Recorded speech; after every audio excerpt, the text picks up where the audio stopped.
without further ado, let me introduce you to Scott. Big round of applause. Thank you. See you later. Ni hao. It's fantastic to be here again. This is the 5th time I've done this. One of the challenges that you're going to have today is I'm from Scotland.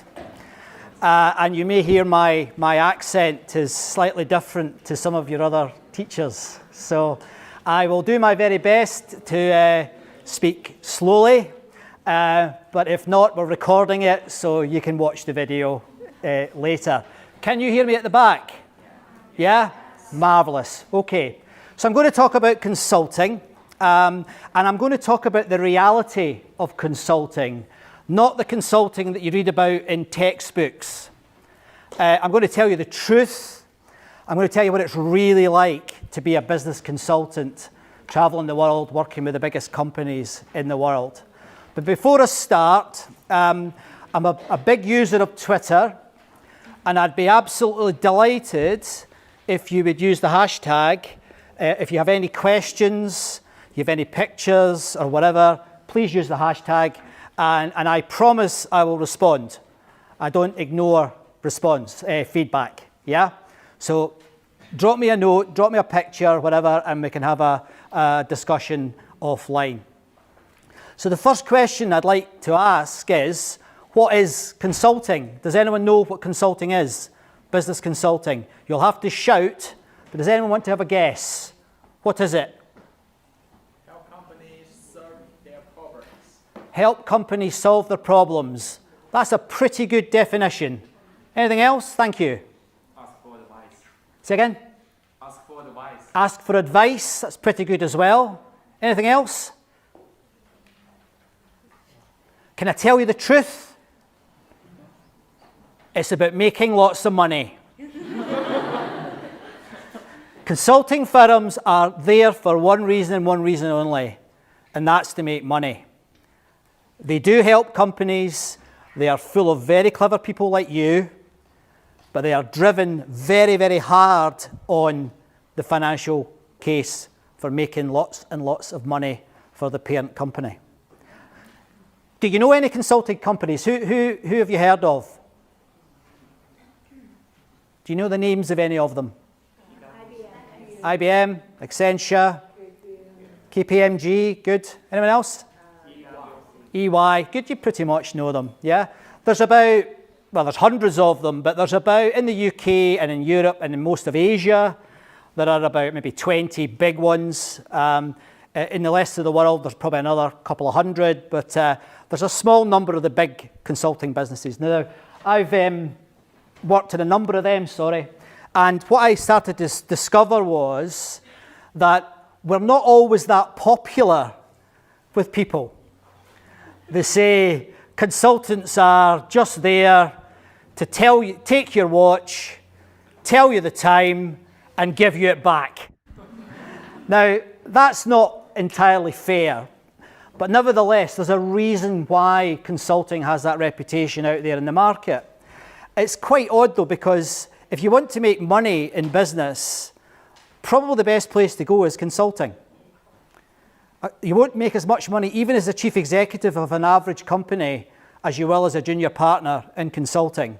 So consulting is a very lucrative way of making money, of getting your career going, but some of the myths are quite interesting. But are they really myths? And I will talk about that. The one thing I will say though is, I've looked after graduates coming into KPMG, Deloitte, Capgemini, Atos. The one thing I will say is, once you finish your degree or your next degree, that won't get you into full-time consulting. You need much, much more than that. And I'll give you some secrets about that to help you if you're interested in getting into it as a career, because it's a tough in, but once you're in, everything changes. But I will explain that. So what got you here today, or what you get at the end of your degree, doesn't necessarily mean you're going to be a successful consultant. I worked as an HR director for 20 years before I went into consulting. 20 years. And even then, I didn't go in senior. I was HR director in one of the biggest companies in Europe, and I went in at mid-level. gives you an idea of how tough it is to really get in and get on to the senior levels. But I will touch on how you can get in it and give you some tips on how you could get in even without a lot of experience, because there are ways you can do it. These are the main consultancy businesses that I've worked with and I'm still working with. They are quite different. Certainly, if you look at someone like Atos here, I spent 5 years with Atos in Beijing. I worked on the Beijing Olympics. I worked all over China, bringing together all the technology companies that were involved in that. But they're very much a technology company. If you then look at someone like Deloitte are an accountancy and audit firm who do consulting. So there's a difference between the different consulting companies. And that means those of you who are, and I know a lot of you are interested in finance, there are routes into those companies. The marketeers in the room, there are routes, but there are different routes. And we'll maybe touch on that as we go into the talk later on. Does that make sense? Yeah? Okay. Now, the first thing I'll say to you is, and hopefully the picture translates, there's a lot of rubbish in consulting. And that's because we're pretty clever. One of my mentors used to say, we're smarter than the average bear. Most people working in consulting have got first-class honours degrees, master's degrees, PhDs. They've been directors in main board companies. And because of that, we've got a certain gravitas that companies come along and buy. But the reality is, consulting companies aren't quite as slick often as they appear, and oftentimes they make things up and sell them. So companies like McKinsey, who you might have heard of, Booz Allen, who you might not have heard of, certainly my lot, KPMG, we would just make things up and claim we were probably better than we really were at doing certain things. We got away with it because we were clever, but nevertheless, there is something about it that's quite dark, and again, I will come back to that as we move on. But the one thing that you mustn't go away from today thinking is that there's any such thing as best practice. I actually have a problem with best practice in any discipline, never mind in consulting. I think best practice is a dying idea, all but in very simple things like payroll. I don't believe in best practice. And why do you think that is? Why do you think best practice is fading? Companies are they push themselves on how different they are. And therefore shifting one idea from one company to another, to another, to another is no longer going to work. People won't buy it. And individuals will no longer buy it. So I find now increasingly with my work that companies want me to just look at what might work. So I call it promising practice. That means that quite often, and I do this with all my delegates and all my students, I'll provide information to you that disagrees with what I've taught you. And that's because I work in the most complex area that there is, and that's the human brain. Anyone that tells you that physics is complicated has never dissected a mouse. They say we know about how the cosmos works. We don't know how a mouse works. Biology is much more complex, and the stuff I'm going to talk to you about is rooted in biology, is rooted in behaviours, and that stuff is difficult. So all I can offer you is promising practice. I will not offer best practice. I'll never offer best practice. Maybe in presentation technique, nothing else. Now again, in consulting, I said earlier, it was about making money, and every consultancy company has a process where they look at how do we create opportunities, how do we sell our solutions to those opportunities. So that was someone said solutions. How do we then get into the company who's wanting to buy that solution? And then there's the bit that I am not comfortable with. The final bit is how do we keep making money from that client? And that is part of all certainly the big four in the United Kingdom. Part of their strategy is to, once they get into a client, is to stay in a client. They call this a buying and selling cycle. And everything that we do in consulting is built around that. As I say, I got uncomfortable with it because I feel that it should have been at service. It should have been about providing solutions. It should have been inspiring people. But the consulting model, remember this is about the truth rather than the books. The consulting model is you get in and you keep generating income from that client, whether the client wants it or not. Whether the client wants it or not. So that's one of the real big issues that consulting, as you go into business, you will face, and hopefully armed with this, you can have a better dialogue with the consultancy, whoever it is you're working with. So there's a number of things I'm going to talk about now that are all linked to my experience. And the first one is colleagues. I've worked with about 300 different companies across the world, and the thing that sticks out from all of those companies, and certainly from the consulting perspective, is the quality of the people that you work with in consulting is second to none.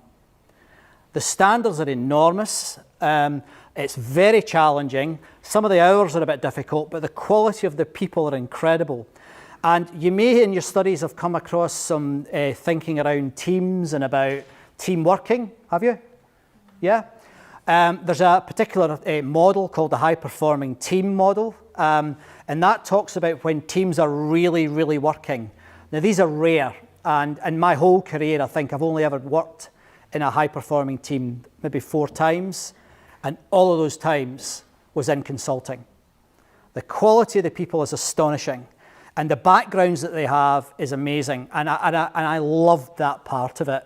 So this is one of the better bits, and it's not a myth that the standards are extremely high, and that means it's difficult to get in.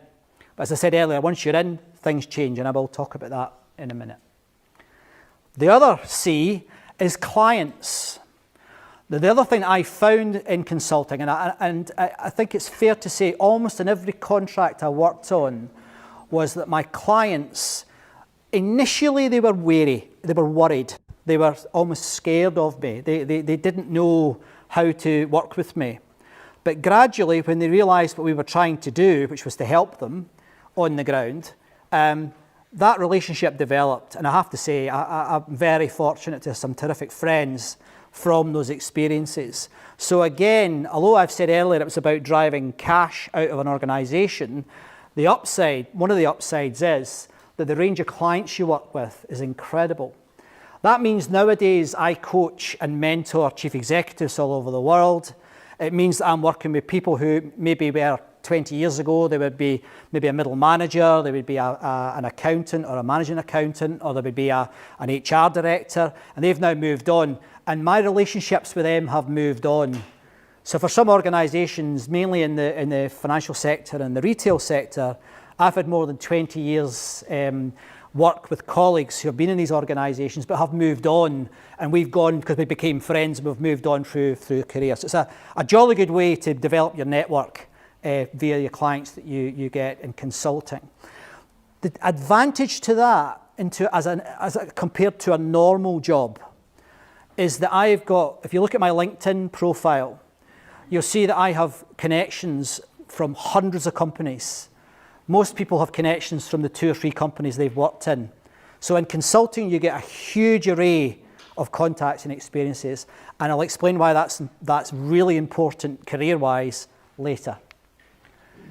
Now, these are some of the companies I've worked with, and it varies a lot. And this is one of the other challenges that you face in consulting, because one day you could be working with IBM, or Apple, or Virgin, or Blue Circle, if you know them in Beijing. And then the next day, you could be working with a local government department. And sometimes in the same day, you can be working with 2 companies that are completely different. And the thing that I took from this, and it's quite interesting because there's not a lot written about this. You may hear about how private industry is much, much better than public sector workers. That's absolute nonsense. I know because I've been there hundreds of times. Some of them might get paid a bit more than them, but actually they're all human beings. And when you get to work in them all, you realise that actually these people in the public sector have got even more pressure on them sometimes than these people in the private sector. So again, don't be fooled by the shiny things you see on YouTube or Vimeo. A lot of these public sector organisations are terrific. And in fact, I would say the 2 best clients I've ever had were the British Ministry of Defence and the CIA. They were the 2 best clients I've ever had.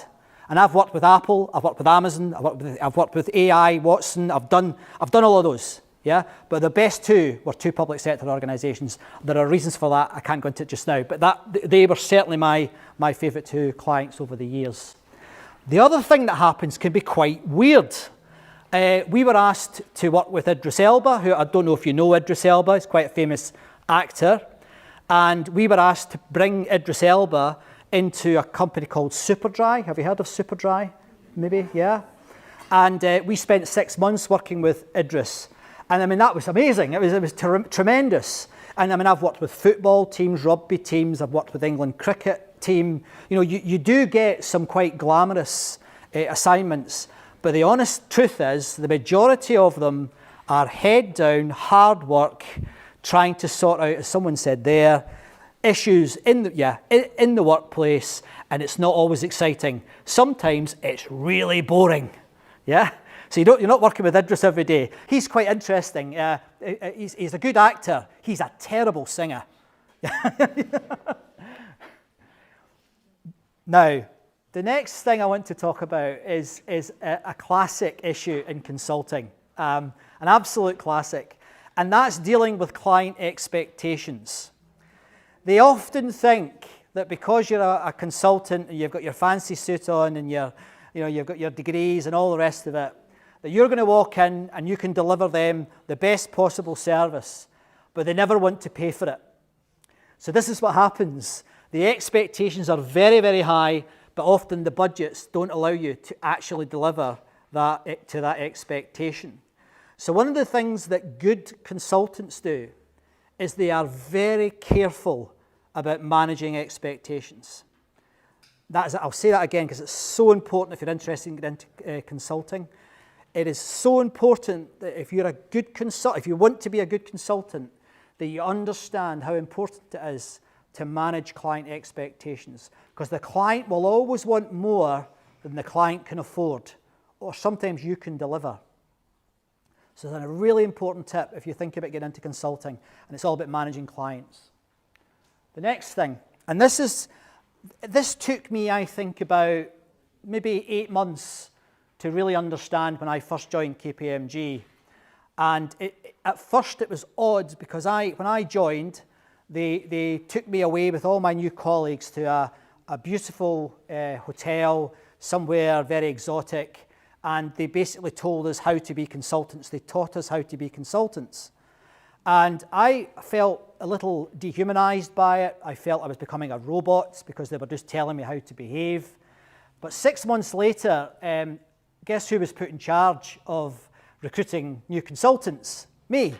And I completely changed it because I thought, no, I don't want my teams and my colleagues all to be the same.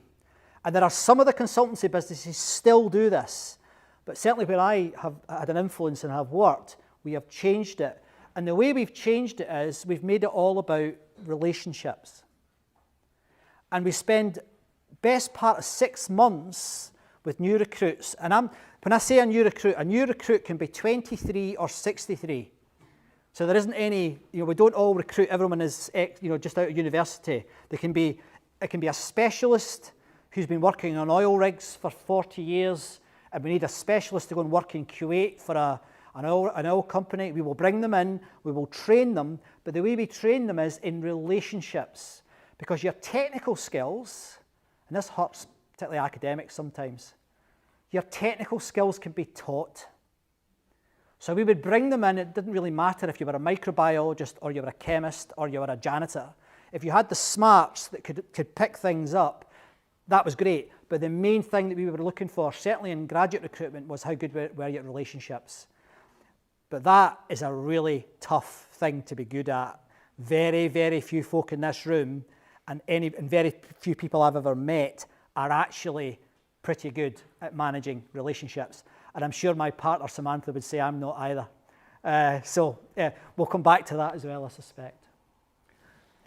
The other thing that I just want you to think about, because if you go into consulting, you can have an edge by knowing about relationships. There's very little in the literature. Most academics are scared of relationships for pretty good reasons, unfortunately.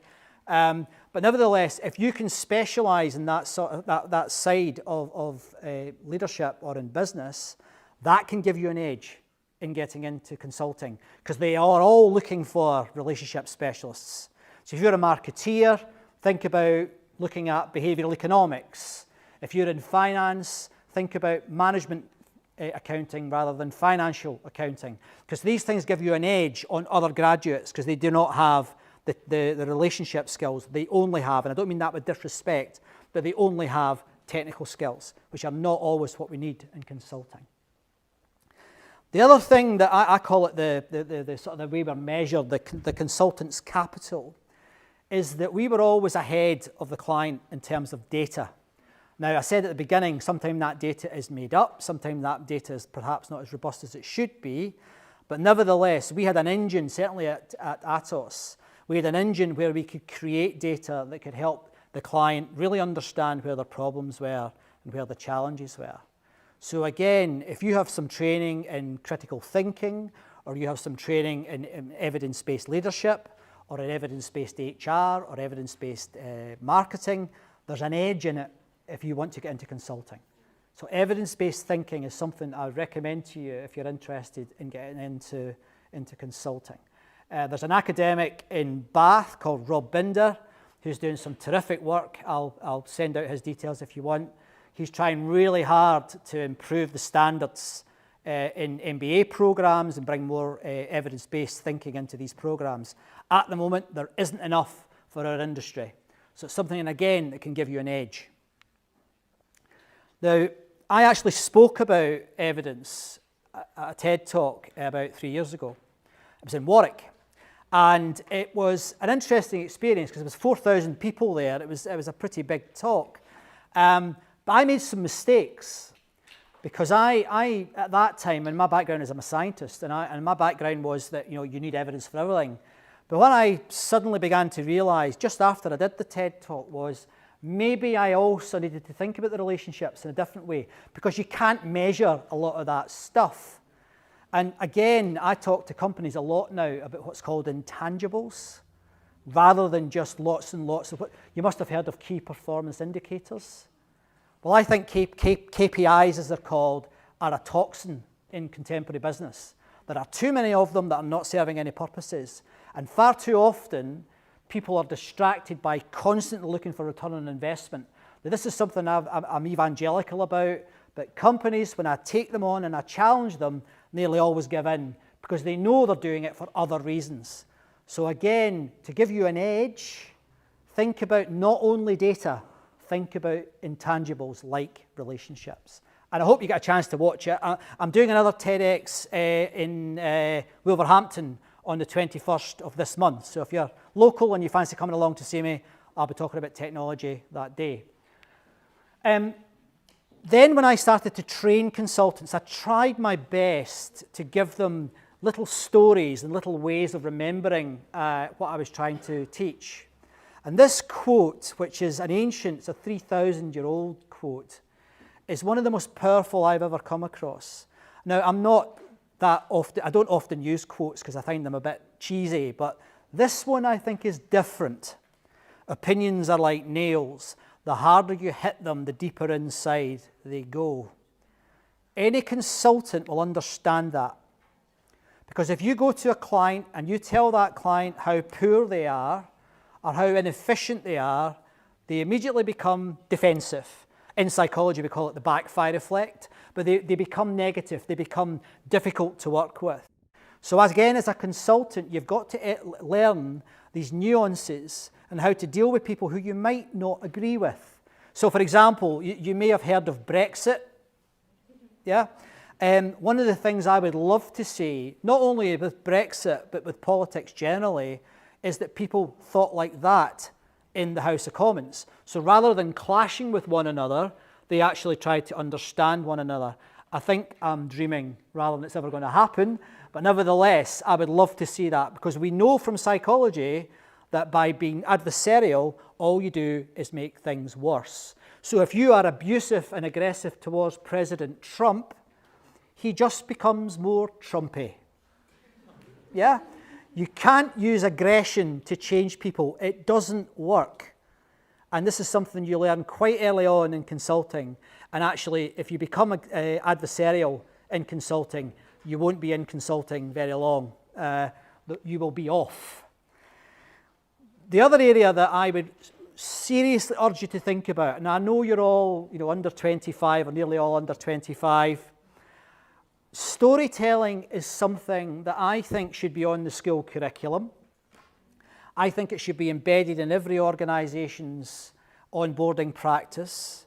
But I think it's even more important than that for you. And what I say when I do a keynote speech on this, and I call it "Let Your Life Speak." Because the evidence is that and a wonderful science fiction writer called Ursula Le Guin said this, stories are our operating system. They are the best manual we have. And when I tell story, I was speaking at an event last night, and they were a pretty boring bunch of professionals. But I was telling stories to them, and they were crying. And immediately you resonate with their feelings, and the boring goes away. The armour comes down, and they start to interact with you. And again, this is where, unfortunately, a lot of consultants, an awful lot of chief executives, and many academics are really poor storytellers. So again, if you want an edge, think about storytelling. Think about your life, your parents' life, your experiences of working in different countries, moving. That's important when you're trying to get someone to resonate with you in consulting. And that, to me, is my consulting capital. It's my storytelling that means I'm a busy guy. Not my knowledge of consulting, not my knowledge of business, technology, biology, psychology, none of that. It's got to do with storytelling. So just think about that. How good a storyteller are you? And if you're not any good, you should start thinking about it. Because I honestly believe it's a critical skill for the future, and I know it's not taught in our schools. The next thing, it's another C, create. This is something that's a bit more grey, a bit more unclear. But as you come in as a consultant, you'll find that the senior people will say, okay, we've got a problem, as you said, sir, we'll be asked to solve an issue at work, and you'll be asked to develop something, you'll be asked to create a solution. Now this at first is extremely difficult, because all you'll have in your back pocket will be your Cotter change models and all your textbook models that you get taught at university. Now, they are really useful. But someone once said, all models are wrong, but some are useful. And a lot of those models are quite useful. So as a basis, you're luckier than a lot of people who have worked that have never been to university, because they've not got any of that thinking in them. However, again, an edge for you getting into business is being able to bring together thinking from different disciplines and create a solution for that client that at least feels unique. At least feels unique. Because what will happen in many consultancies is they will take your idea, they'll sell it to one client, then they'll sell it to another client, then they'll sell it to another client until people get sick of it, then they'll start again. But anyway, the value in it for you is to know that being creative is actually really, really important in the consulting world. Clients love a bit of creativity. Now, this is the sort of thing that I used to produce. I don't expect you to be able to read it, and to be honest, I don't want you to read it, because I was a young guy when I did this, but this was a model that we used to help companies understand how we could break down change and help them transform the businesses. So that's the sort of thing that classically you'd be asked to work on. Now, of course, it's not just one slide. It was probably about 500 slides. It was probably a book. In fact, it is a book. And that's a change methodology, we would call it. And that was the sort of thing I was asked to do when I first joined consulting. Despite the fact, and it's slightly odd, because my background, I used to work in pathology. I used to cut up dead bodies. And then I was being asked to do change programs in companies. So my best line, it probably doesn't translate, was I went from human remains to human resources, which was a slightly odd transition. But nevertheless, they found that my brain was able to do it, and I was surprised, probably as much as they were, that I could do it. But there is a but. That's the but. Back to relationships. It doesn't matter how good your model is, how good your approach is, how good your technology is, if people don't listen to you. And this is where, again, it's quite interesting. If you look at the sort of the gold standard consultants like McKinsey and Booz Allen, they are famous for being strategy consultants. They are equally as famous in the consulting world as being terrible delivery consultants. They are awful at it. They can't do anything on the ground. They can't do any real work. They're only good at thinking. Now that's good. They're good at thinking. That's their market. But they often try to deliver things as well, to make change happen. They are really poor at it. That's because they don't understand the importance of relationships. So there's a big distinction there between a KPMG, an Atos, than there is to a Booz Allen or a McKinsey, in that KPMG and Atos can deliver things. They they often feed off McKinsey. McKinsey will try and do something, make a mess of it, and then will come KPMG or Atos and fix it. That's a common consulting model across the world. It's not just in the United Kingdom or China. I'm going to give you, this is fun, but this is probably the most important part of my speech. In fact, I would go as far to say that this is more important than anything you've done at university so far. This is why companies go down all over the world. This simple exercise sums it up. Do you trust me? Not sure, yeah? A little bit. Can you trust me for 5 seconds? I'm going to stay on the stage, all right? 5 seconds. What I would like you to do, and I'm really excited about doing this with you because you're all from different backgrounds, so this is good for me as well. Close your eyes. Please close your eyes. Thank you. Marvellous. Well done. Close your eyes. Come on, close your eyes. Close your eyes. Close your eyes. Come on, trust me for a minute. Close your eyes. I want you to imagine something in your head. I want you to imagine something and try and see it in your mind. I want you to imagine a dog. So you can see a dog in your mind. A dog, D-O-G. I'm trying. And I would like you to put that dog into a yard, Y-A-R-D. So in your mind, you've got a dog in a yard. Open your eyes. Thank you. That is the most important exercise you will ever do in a lecture theatre once you get into business, because that is the reason why most companies go down. And I'll explain why. Most of you, if you understood my accent, would have gone to something in your mind that you knew already. So it would be your dog, your mum and dad's dog, perhaps a television or cartoon dog, but most of you would have done that. There's maybe in the room, there's 400 of you, so maybe 10 of you couldn't do the exercise at all because you can't visualise. Then the word yard. Now the word yard means different things in different countries. So for example, in the United Kingdom, a yard is an industrial thing. It's like got diggers and trucks and digging holes and, messy. In the United States, a yard is a garden. So that immediately creates, in most groups, confusion. Even that simple exercise creates confusion. With those simple words, everyone in the room has seen something different, but something from their own experience. Some people don't. There's always a few don't, but most people do. When you go into industry, dog in the yard is everything. Because what you're trying to do is make sure everyone sees things like you do.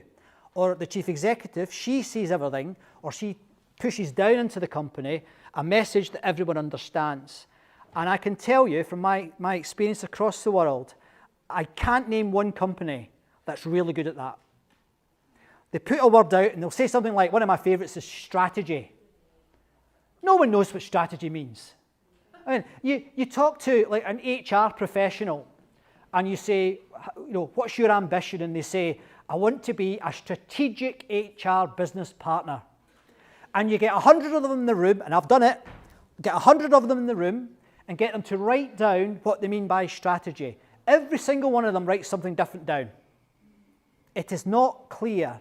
Now, as you become an executive and as you become someone, in the business world, it's so good if you can spend time thinking about, am I sure I understand what she means by strategy is the same as what I understand? And if you do that, not only will you help you will help your boss. Because often, have you heard of SAP, the German technology company? SAP, doesn't matter if you haven't. I was running a leadership program for SAP in Cologne, in Germany, and I was sitting with the board, so the chief executive, HR director, finance director, the classic board, and I asked them what SAP stood for. Half of them didn't know. Half of them didn't know what their own company name meant because they're too shy to ask. Don't be shy to ask, because you know what happens if you ask what something means? Everyone else in the room are going, oh, thank goodness for that. So you're helping everybody else. So again, a key tip, and this is strategic. I've spent 12 months with a particular retailer trying to get them clear on what their dog in the yard is or was, and they still can't get it right. It's that difficult. That's where I laugh at company values and company strategy, because oftentimes the reality is, if I drew a line a mile round this university and I went into any business, they would all have pretty much the same values. You know, honesty, integrity, communication, continuous learning. But the minute you start to ask them what it means, they haven't got a clue. And even when they've had a good team working on it, they haven't disseminated it in a dog-in-the-yard way. So please, if you don't remember anything else from my speech, apart from my cool shirt, is try and remember that dog-in-the-yard exercise. It is so powerful in reality. And I think it removes, as Pico Iyer, one of the best travel writers I think in the world, said, it removes the cap from other people's perception of their organisation and sometimes of you. Very, very powerful. So back into practical stuff. The other stuff that you'll get involved in consulting can be quite interesting. Some of it can be quite, as I said earlier, quite boring. And there is a bit of a balance in consulting between what I've called doing and delivery, because oftentimes you'll find yourself in a company where you might be the only consultant working there. But the great thing about consulting, and it is different to any other industry, is that you are never alone. So when I had a team, when I worked in the consulting world, I had a team of over 100 people. And if any one of them was working in a business and they had a problem, they had 99 people behind them. And it didn't matter who was senior, because your job as a consultant was to drive value out for that company and make more money for our consultancy business. So that's, again, a difference. You've got to learn how to ask for help. Because if you don't ask for help in consulting and you make a mistake, you lose your job. You've got to put your hand up and say, I don't know how to do it. Now, human beings are not very good at that. We're not good at asking for help. And you as a junior person going in, it's quite scary asking for help. But nevertheless, I promise you, if you go into consulting and you want an edge, take off your armour. Say, I don't know what I'm doing. That is a positive behaviour in consulting. Sometimes for the wrong reasons, but most of the time they want you to succeed, and that's good for your career. So try not to forget that. For goodness sake, don't fall into the bad presentation technique. The world of presentation is changing. We do not do this anymore. Big, heavy packs full of words are not acceptable anymore. If you can understand my pack without me speaking, I'm not delivering a presentation, I'm delivering a book. Most of the presentation skills courses around are terrible. You must think about your audience. You'll notice I use nearly all pictures. That helps you. You don't speak the same language as me, most of you, but some of the pictures are helping, I hope. That's the way you've got to think. Don't use words, use pictures. And even better than that, don't use it at all, just use stories. But that's not appropriate for today. Now, I've mentioned about selling before and how important it is. I have a hope here, and this is more a hope than an experience. I have a hope that that's going to change. And I'm seeing it again, second time round, where the big consultancy companies are in trouble because they're overselling. Auditors are getting caught out for selling consulting once again. And I hope that in the next 5 years, and it's that short, that the consulting world is going to change its perspective on selling, and it's going to go more towards what you said at the front, providing a service. And if that happens, I might get more interested in going back again. But nevertheless, for me, it's still about selling. However, I think it could change. Dan Pink, who is a journalist and a speechwriter, so he comes at it from an unusual angle. He wrote that book a few years ago now, and I think it's pretty good as a pop book. It's a good introduction to how selling can be reframed, so I recommend that book to you if you're interested in looking at where it's going.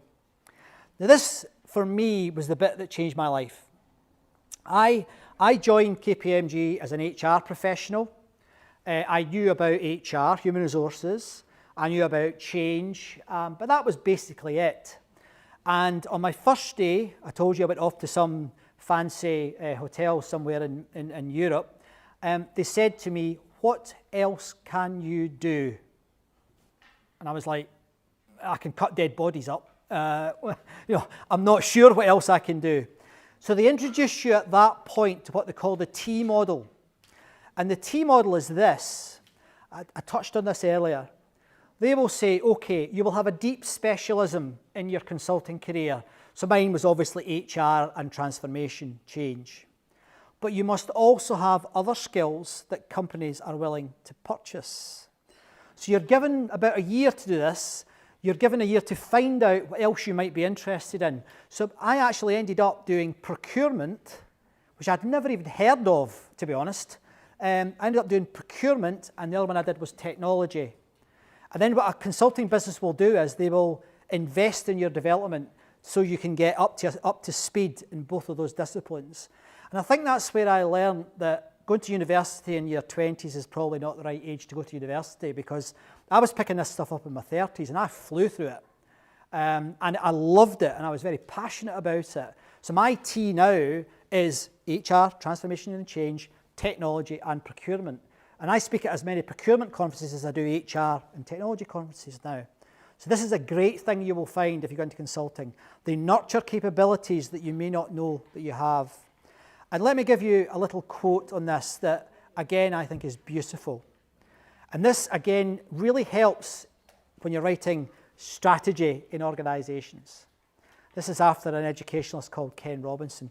And he said, human resources are oftentimes like natural resources. Sometimes you've got to dig deep to find them. Human resources are oftentimes like natural resources. Sometimes you've got to dig deep to find them. And as someone who trained consultants to be consultants, I saw it as my job to give them the tools to find out what their real talents were. And that is something I would again say, if you're looking for a career that will really get you to flourish, consulting could be the place, because you get the opportunity to try different things out that you might never have thought you would ever work in. I've even worked in women's underwear once, which is quite bizarre, but I did. And you get into such weird and wacky areas. It's very interesting and very challenging as far as capability is concerned. But that leads me to a question. And I'd like to ask everybody in the room this, just in your head though. For whom do you work? For whom do you work? Now at the moment, most of you don't. Most of your students, lecturers, for whom do you work? The answer to that question, if you got what I just said about capability, is I don't work for the University of Birmingham. I don't work for KPMG or Atos or Deloitte or Accenture or PwC. I work for myself. And if you understand that in consulting, your career will go woof, because it's people who get that, who spend a ridiculous amount of time and money on their own development. They're the ones that progress. And again, unlike an industry, in what I call proper jobs, you're actually seriously rewarded for continually developing yourself. It's seen as a very, very powerful capability in the consulting world. I'm an absolute addict. I read 3 books a week. I go on retreats 4 or 5 times a year. I am absolutely fully invested in my own capability development, and you are never finished. Anyone who thinks they're finished would get sacked in a consulting business. It's not good enough for a managing partner or even a chief executive to say they're finished. She will not get away with that. Her chair will say, no, you've got to keep going and keep going up. And in consulting, that's a good thing about consulting. I don't think that's a bad thing. And they will invest in you. I got 3 degrees as a consequence of working in consulting. 3 degrees. And you know how expensive it is to get a degree. Yeah, they pay for it because they want you to get that learning, they want you to get that capability that you can then take into clients. And that can help you do this, because with those tools and those techniques, you get quite fleet of foot, you get quite flexible. I mean, I can talk about pretty much anything these days. Give me a topic, I'll talk about it. Because you get to that point where you become almost saturated. But the other thing I've always realised is, and this is where, again, one of my warning signs for a poor consultant is that they are certain. They tell me they know the answer to anything. Anyone who thinks like that does not know the answer. They think they know the answer, but they're not well enough experienced to know that there are so many variables that the best you can ever offer is promising practice. Now, this is one of the questions my mentor asked me at KPMG and then latterly at Atos. She said, Scott, what are you going to be famous for? Because again, in consulting, what will happen is, and it's completely different to any other industry, if you do a good job in consulting, but no one sees you. So say you're a data processor, or you're a marketing analyst, or a financial accountant. If all you do is world-class accounts and world-class marketing, you will not get promoted. You've got to put your head above the parapet. You've got to be noticed in the business to get promoted. Now, some people think that's unfair. I probably think it is unfair. But in the consulting world, that's how it works. So my mentor asked me, what will you become famous for? And I became very famous for being a presenter. And I became the go-to guy to do keynote speaking, to do client pitches, and I had never spoken in my life before until I went into consulting. And I became the guy that did all the speaking. And you have to find what you're really, really good at. And sometimes it might be something that you don't think could add value to that company. Oftentimes you'd be very surprised in what came up. Susan Sontag, one of the great journalists in the 60s and the 70s, said, I am only interested in people who are engaged in lifelong transformation. Well, I can assure you in consulting, that's true. They will follow you, they will develop you, they will look after you if you are engaged in lifelong transformation. And the other thing that I found, and this is quite nice, is that clients like it too. They like to see that you're pushing yourself all the time. They like to see that you're trying to become better. Now, there's a dark side to consulting that I'd just like to touch on before we finish. You spend your time traveling around the world. It sounds quite sexy. It sounds quite exciting. It isn't. It's exhausting. I was working in Beijing on a Tuesday with a cement company, Blue Circle. And I got a call from my managing partner saying, I need you to come and present to Carphone Warehouse, which is an old telephone company in the UK, and I need you to do it tomorrow, and I need you to prepare for that presentation. So I had to tell my client in Beijing, sorry, I've got to go to the United Kingdom. I got on an aircraft, I wrote my presentation in the aircraft, I landed in London, there was a car waiting for me, I got into the car, I drove to Carphone Warehouse, I presented, got back in the car and back to Beijing, and I was in the office at 8 o'clock the next morning. That happens all the time. That's one of the pressures that you get.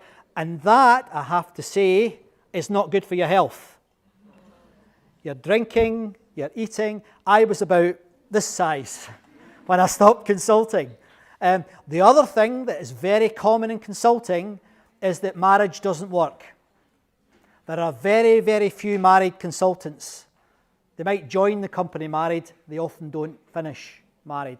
In my practice, there was 400 of us, I think it was 80% were divorced. That's because you're traveling so much. So you're earning good money, but it's not good for your relationships. And there's a McKinsey partner put it rather beautifully. So again, if you go into consulting, be aware of this. I am now married to another consultant, and that works perfectly because we understand the lifestyle. But that is a hard truth you will not get in any of the consulting books.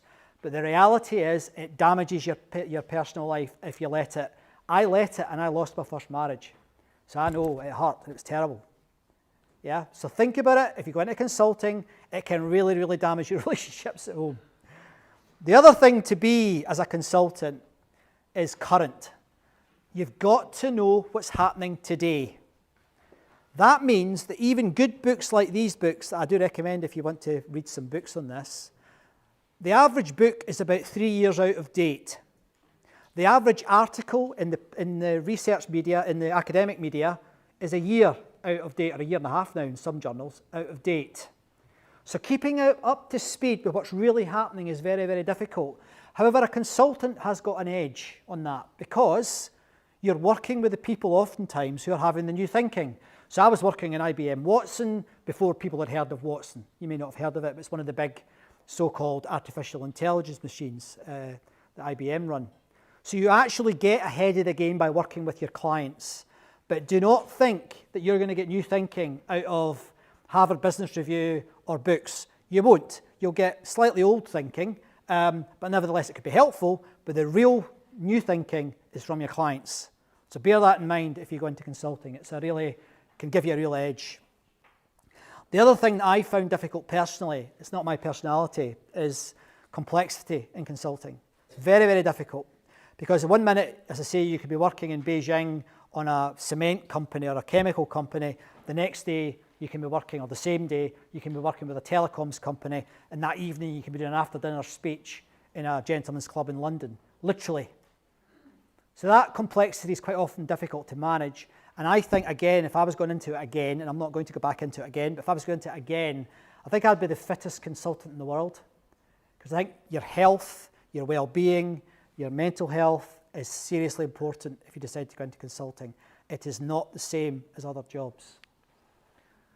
Another one that's very important, and this is quite difficult for a lot of people to really understand. There's a Scottish saying, well, I say it in Scottish. If you flee with a cross, you get shot with a cross. That's how I really speak. If you fly with the crows, you get shot with the crows. And that means that if you spend your time with people who are, you will be seen as one of them. You have to be very, very careful about that. Because in consulting, you're only as good as your last job, and you've got to manage that network. It's very, very important. I'm going to skip that one. Does anyone know what serendipity means? Probably not. Serendipity means luck.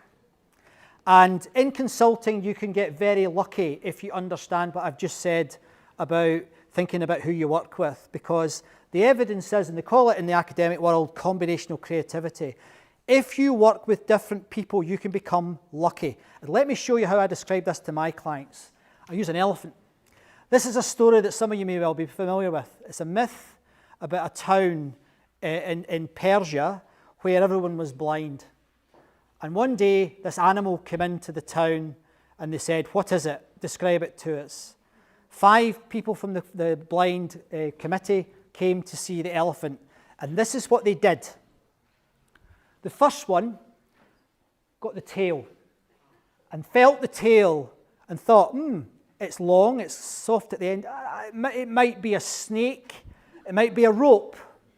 The second one felt a leg and thought, it's round, it's hard, a tree. The next one looked at its tummy, its stomach, and thought, it's big, it's huge and hard, it's a wall. And then another one looked at the tusk. It's hard, it's sharp, it's a spear. And the final one, she felt the trunk and she thought, it's round, but it's got a hole in it. It's a pipe. In consulting, you need to become someone who sees the whole elephant. And the only way you do that is by working across disciplines. An accountant never sees the whole business. A marketeer never sees the whole business. A chief executive never sees the whole business. And consultants are all about seeing the whole business.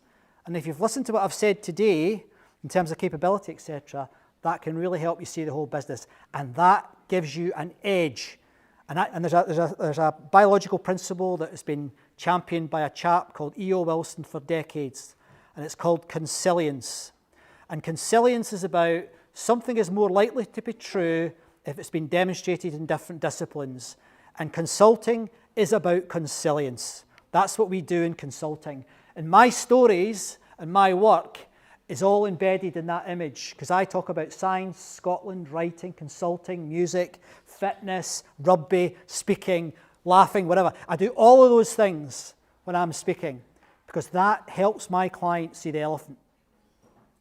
So again, don't be pigeonholed, particularly if you go into consulting. Don't be pigeonholed as just an accountant, just a marketeer, just a lecturer.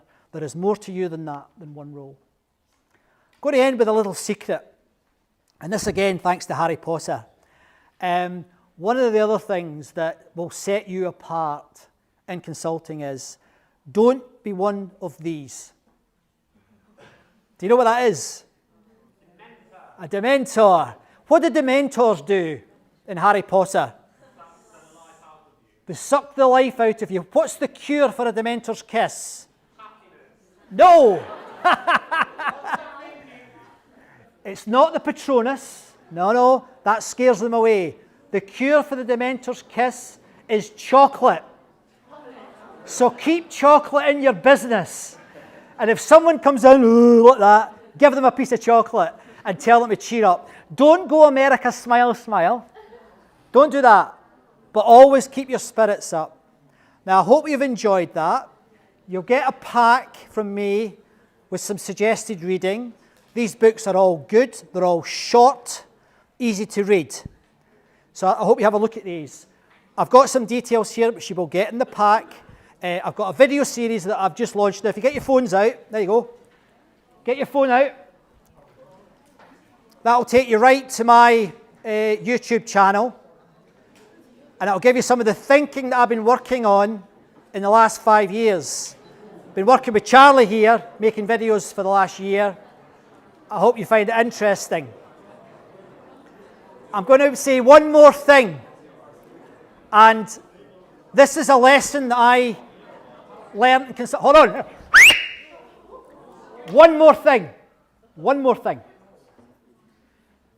One of the other things consultants need to know and appreciate is that every time you work with a client, you should be creating collateral.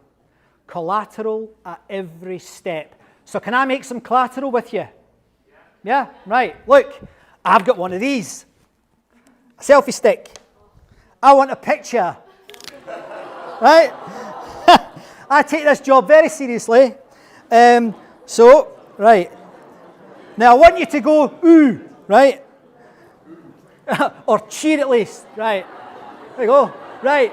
1, 2, 3, 1. Go on. Thank you very much.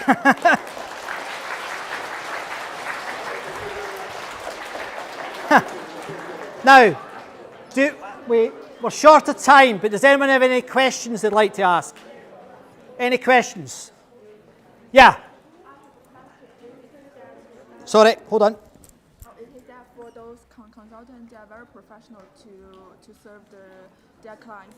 But, but most time, the clients who apply those consultants is company themselves. How those consultants can assess their results? Okay. That question was, how do consultancies help themselves? Why don't the companies help themselves? Yeah? The simple fact is that most companies do not have that capability. They don't have the depth of experience, because in consulting, the working with different companies gives you the elephant. Most companies don't get that. Most companies, you will spend your entire career working in little bits of the business. Very few people have worked in different disciplines. So the gold from consulting is, I can take an idea that I've found in chemistry and I can use that in retail. Or I can take an idea I've got from retail and I can use that in technology. Very few folk outside consulting can do that. That's that's one of the gold stars from consultancy. Any other questions? No? Okay, well, thank you very, very much. It's been a pleasure meeting you all. Good night.